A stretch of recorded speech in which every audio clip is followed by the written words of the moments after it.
Bismillahirrahmanirrahim. Assalamualaikum warahmatullahi wabarakatuh.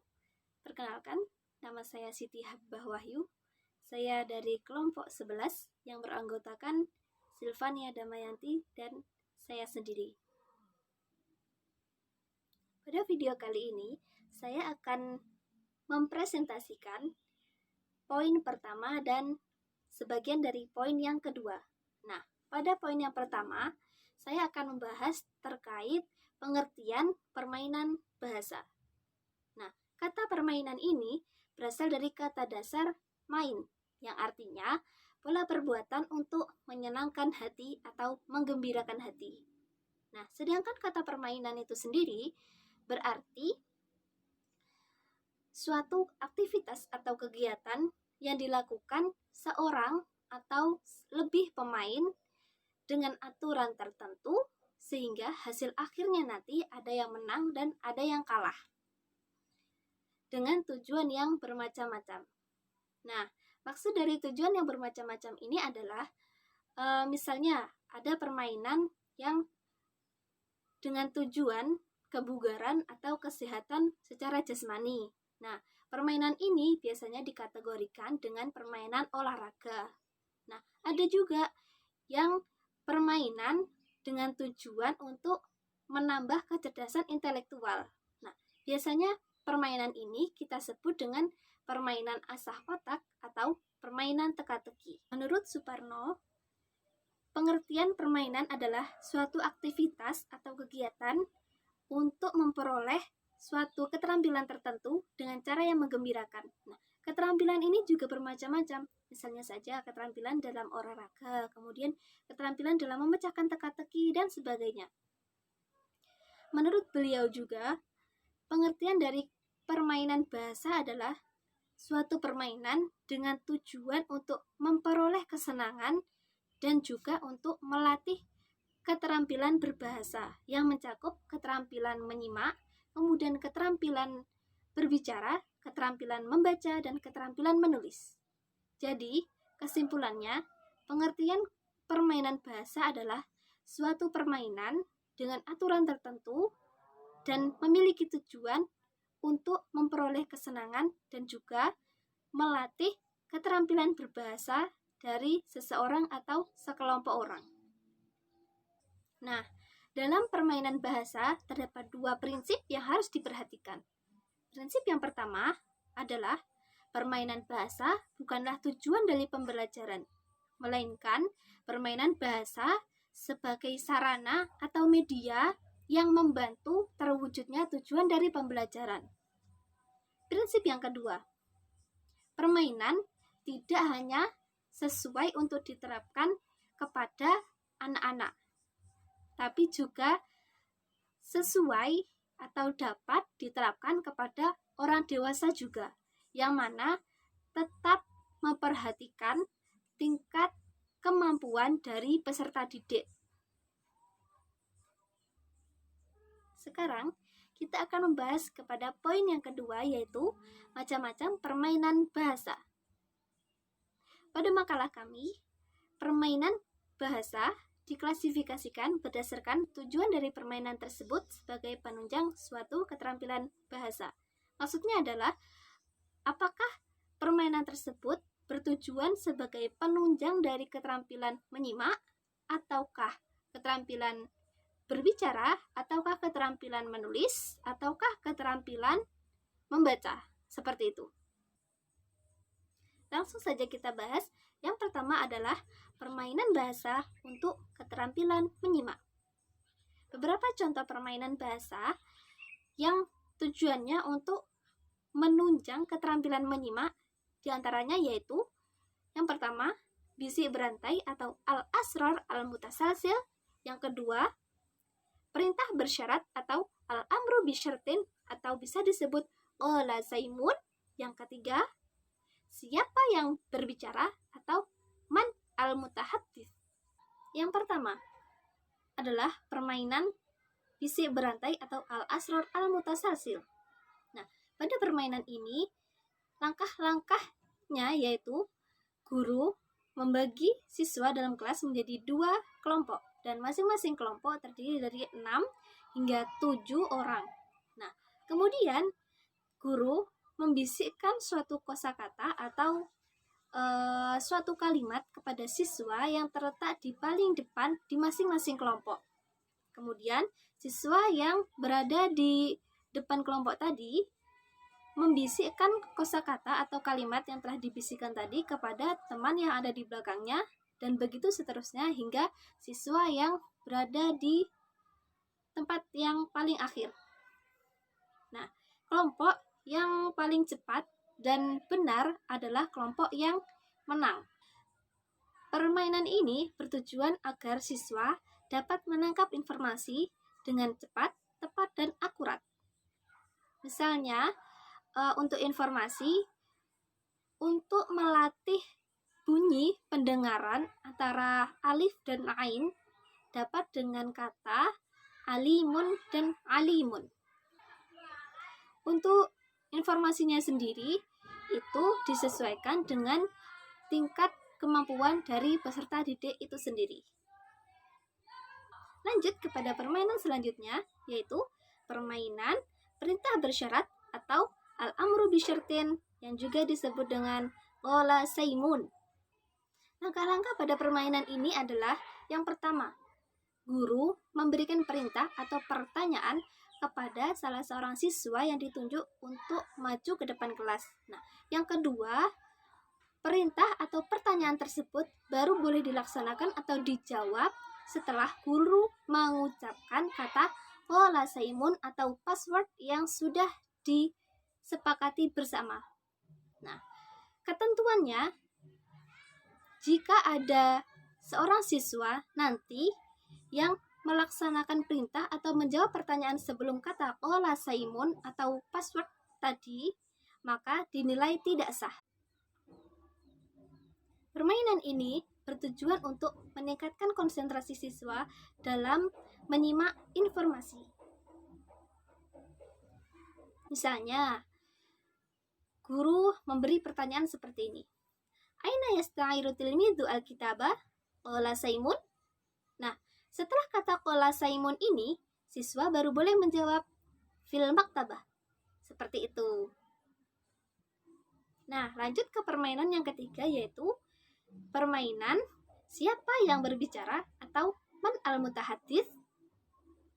Nah, langkah-langkah pada permainan ini adalah yang pertama, guru memperdengarkan suatu percakapan yang sederhana. Yang kedua, siswa diminta untuk menebak siapa yang melakukan percakapan tersebut atau siapa yang berbicara dalam percakapan tersebut. Nah, maksudnya adalah apakah percakapan yang sudah diperdengarkan tadi itu antara seorang pedagang dengan pembeli, atau seorang guru dengan muridnya, atau seorang dokter dengan pasiennya, dan sebagainya. Nah, contohnya adalah percakapan berikut. Mimma tashku?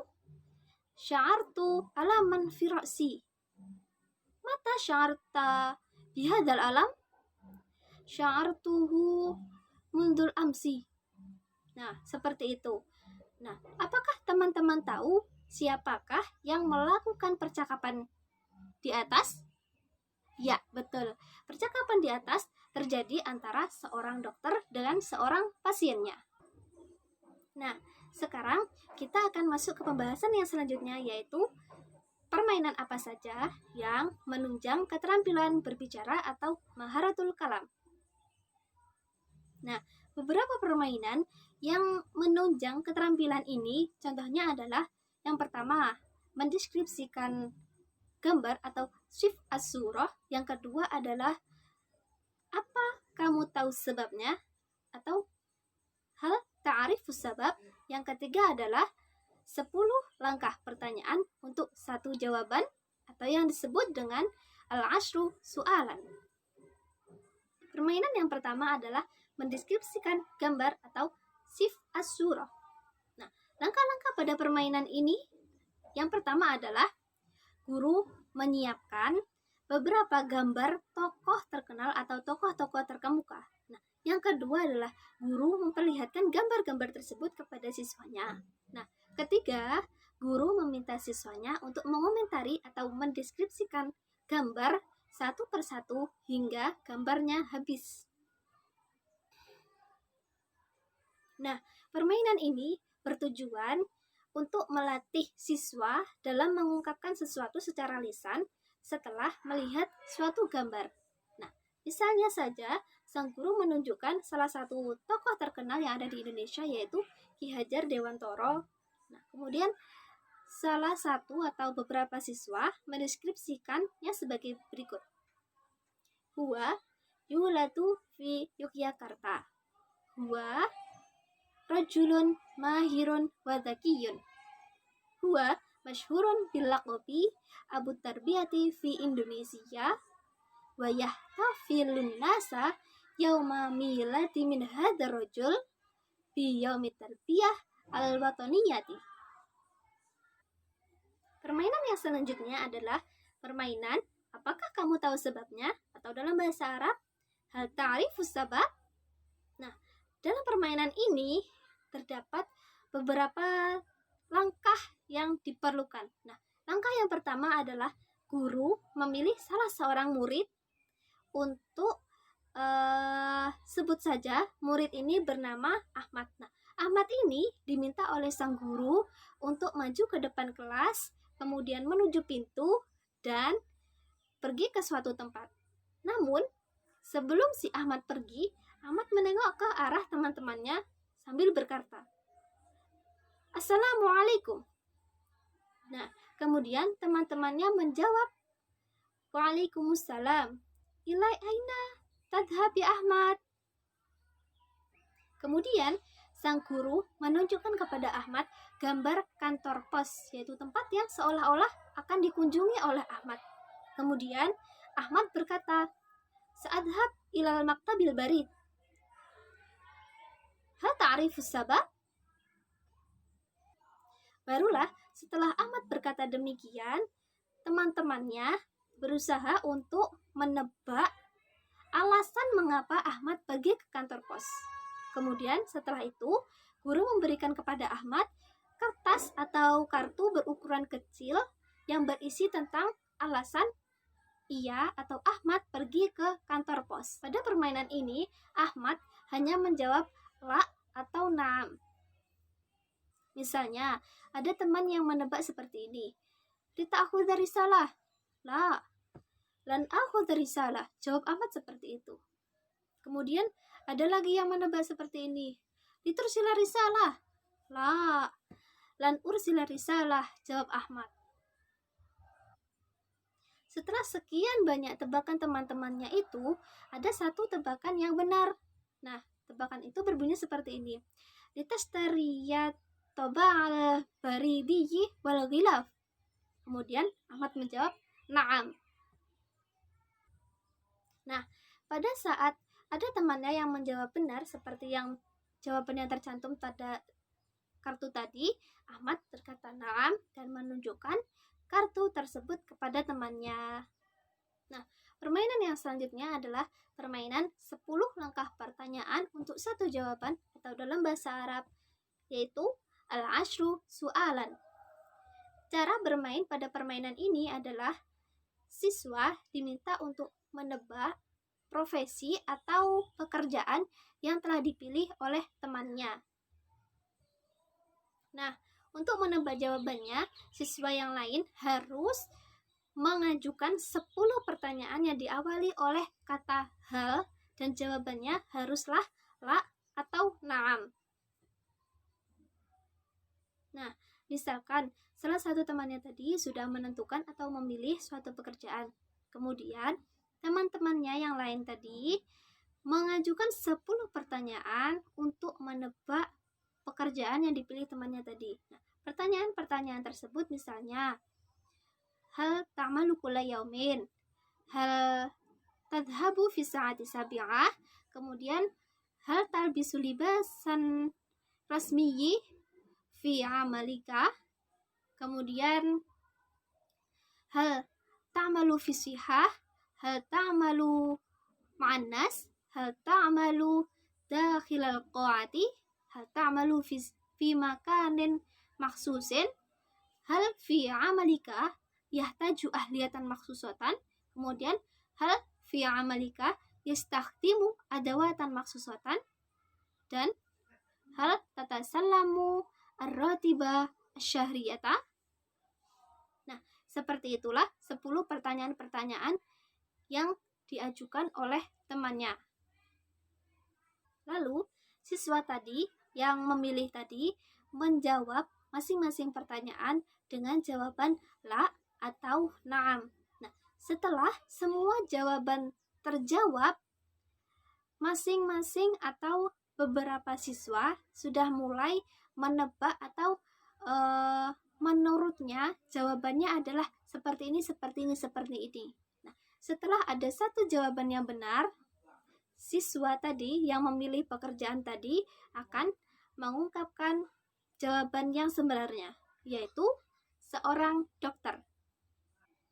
Permainan ini juga dapat divariasi, misalnya dengan menggunakan kartu yang telah ditulis suatu pekerjaan atau suatu nama pekerjaan, kemudian siswa lain menebaknya. Nah, tapi bisa saja dengan cara yang lain sesuai dengan kehendak dari sang guru. Nah, untuk permainan bahasa yang menunjang keterampilan membaca dan menulis akan disampaikan atau akan dipresentasikan oleh saudari Silvania Damayanti. Nah, sekian presentasi dari saya. Apabila ada kurang lebihnya saya mohon maaf yang sebesar-besarnya. Wassalamualaikum warahmatullahi wabarakatuh.